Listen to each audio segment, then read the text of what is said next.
Fascism and communism are supposed to be complete opposite ideologies, but when put into practice they seem pretty similar. The inspiration for this video was a clip I watched recently where a patriot, Cuckoo's camera, was giving Antifa a dose of their own medicine.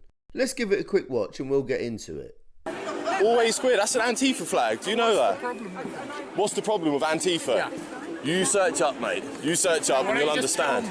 Well, I'll tell you, Antifa is a communist, fascist sort of regime, yeah? But those They're things underground. are opposed to each other. Fascists and communists are opposite. Are you mad? Now Cuckoo said that Antifa are a fascist communist organisation. The deluded do-gooder responded by saying that actually they're opposite ideologies. Both arguments seem to have some merit on the surface, but they can't both be right. Are fascism and communism the same, or are they different? To dissect this argument, we'll take a look at both of them. The first roots of modern communism began to sprout in the 16th century, when problems like wealth and inequality were rife in England. Sir Thomas More, an English lawyer, wrote a book called Utopia. It was based on an ideal imaginary island society that was run with communistic ideals, like the abolition of private property, universal agricultural labour, and hating capitalists. A couple of hundred years later, Robert Owen in Britain and Charles Fourier in the land of baguettes and smelly cheese continued this work by experimenting with cooperative communities. Fourier was a philosopher feminist who lived through the upheavals of the French Revolution. His disgust at the chaos and poverty at the time spawned ideas that, while insightful, were considered as radical as a Labour vote in accepting biological reality. He envisaged communities of 1,500 to 2,000 people, where work was shared and voluntary. Everyone would share in the profits and there was no poverty or competition. His ideas were the inspiration for many experimental communities around the world. Owen, on the other hand, was a rich Welsh industrialist who believed workers' welfare was directly responsible for their productivity. Being something of a revolutionary sheepshagger, he reformed practices in his mills, paying workers a fair wage, with fewer working hours and providing schools and decent houses for his slaves. Workers. He even banned mill working for kids. Well, kids under 10. Apparently 11-year-olds were great little factory workers. Bloody lefty. Fourier and Owen heavily influenced the communist poster boys of the 19th century.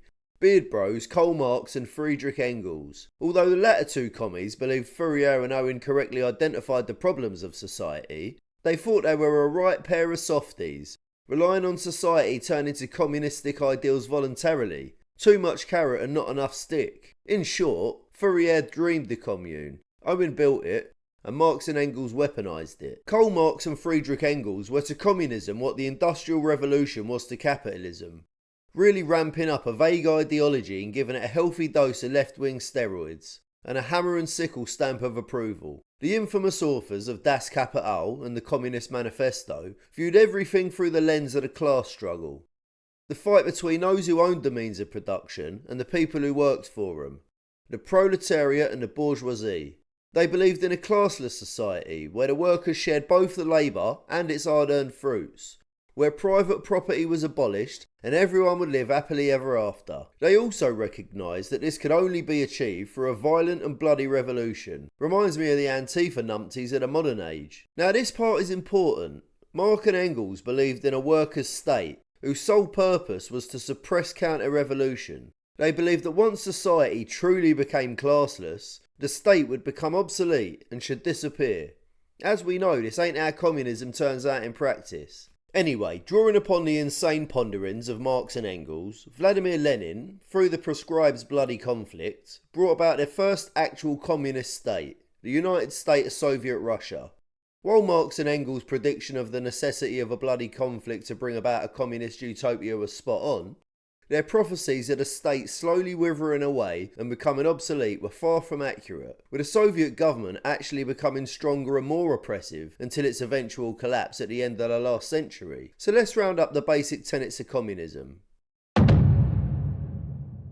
Communism is based on Marxist theory. It aims for a classless, stateless society, and its objectives are international. It aims for workers of all nations to unite. Its economic system is based upon the abolition of private property, capitalism and money, where all means of production are owned by the community, the workers. But in practice, the state. Wealth is supposed to be redistributed to eliminate the economic classes. Communism's attitude towards the state is that in theory the state is a temporary tool to achieve classlessness and is meant to eventually wither away once hierarchy is gone. In practice, the communist state becomes centralised and authoritarian. It views society as a class struggle, not a conflict of race or nation. It advocates equality across class, gender and, in principle, ethnicity. The emphasis is on solidarity of workers everywhere.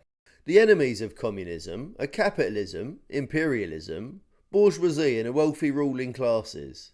It frames enemies as exploiters of the working class. Communist symbols: Soviet Union with Stalin, Maoist China and Cuba under Castro. Now let's take a look at the roots of fascism.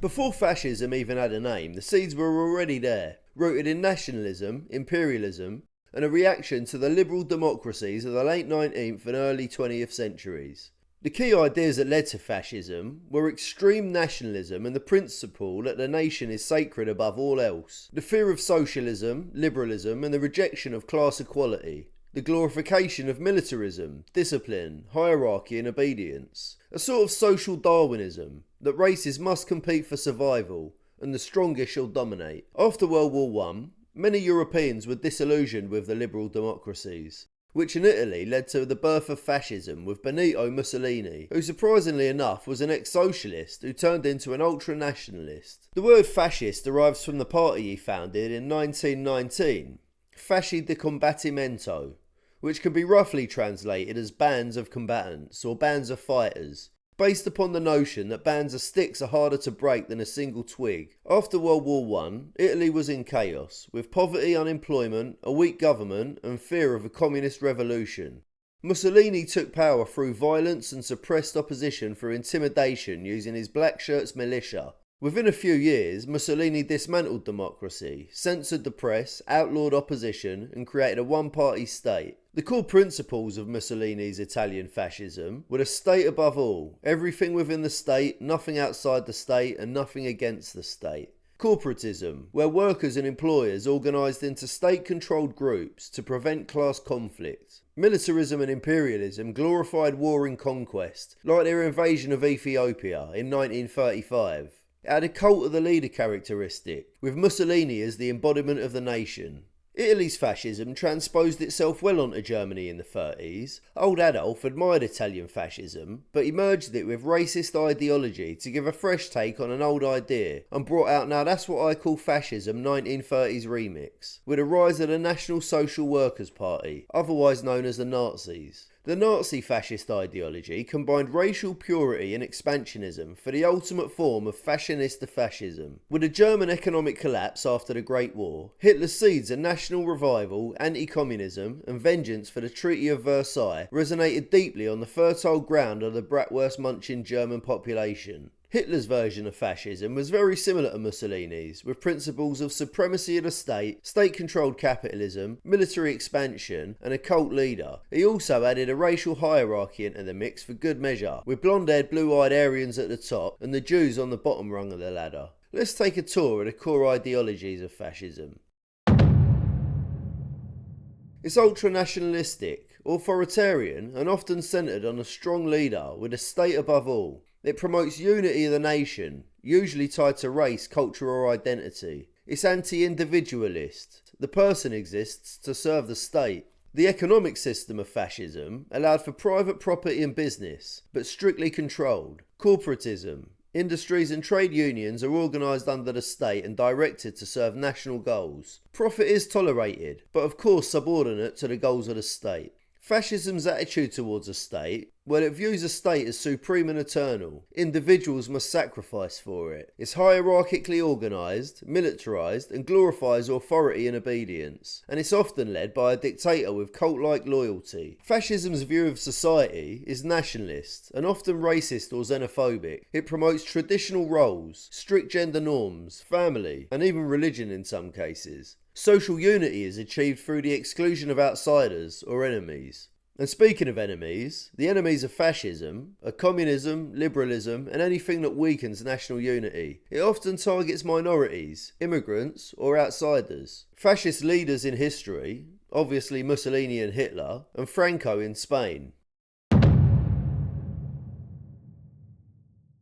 In short, fascism is ultra-nationalist, authoritarian and hierarchical, allowing controlled capitalism to serve the state. Communism is class-based, anti-capitalist and in theory, egalitarian, aiming to abolish private property and national boundaries. So, fascism and communism are completely different, right? Well, while fascism and communism are very different in theory, when put into practice, they end up looking surprisingly similar in a lot of ways. Here's how. They both require authoritarian rule. They both end up concentrating power in a single party or leader. Dissent is crushed. Opposition parties, free press and independent courts are dismantled. The only way to enforce either of them are through the suppression of dissent. They often employ a cult of personality. Leaders become near mythical figures. Hitler as the Führer, Mussolini as Il Duce, Stalin as the great father of the peoples, Kim Jong-il, our dear leader, and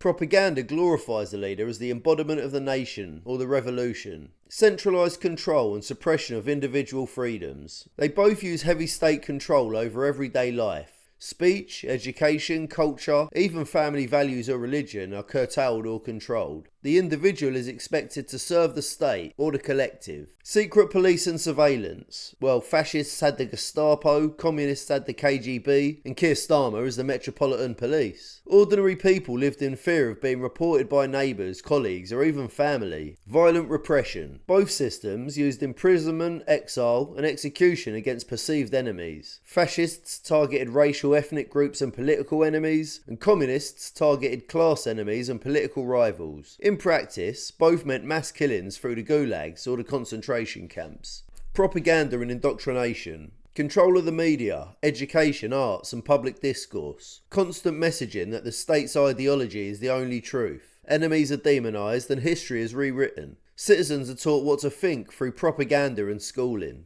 Militarisation and mobilisation. Fascists openly glorified war. Communists framed it as a class struggle. Both required mass mobilisation, parades, youth organisations and loyalty pledges. Look at the Hitler Youth or Chairman Mao's Red Guards. In essence, they were the same. Economic control. Though different in theory, fascists kept private ownership, communists abolished it. In practice, both ended up with state-directed and controlled economies. The state decided what industries produced, often with inefficiency and corruption. Both systems demanded ideological conformity. Religion was either co-opted, fascism, or suppressed, communism. But in both cases, the state ideology replaced independent belief systems. In summary, while fascism and communism start off with very different philosophies at opposite ends of the political spectrum, when actually practiced, they become dictatorial, repressive, centralised and violent. The biggest common denominator, the state's survival, an ideology always outweighs individual freedom.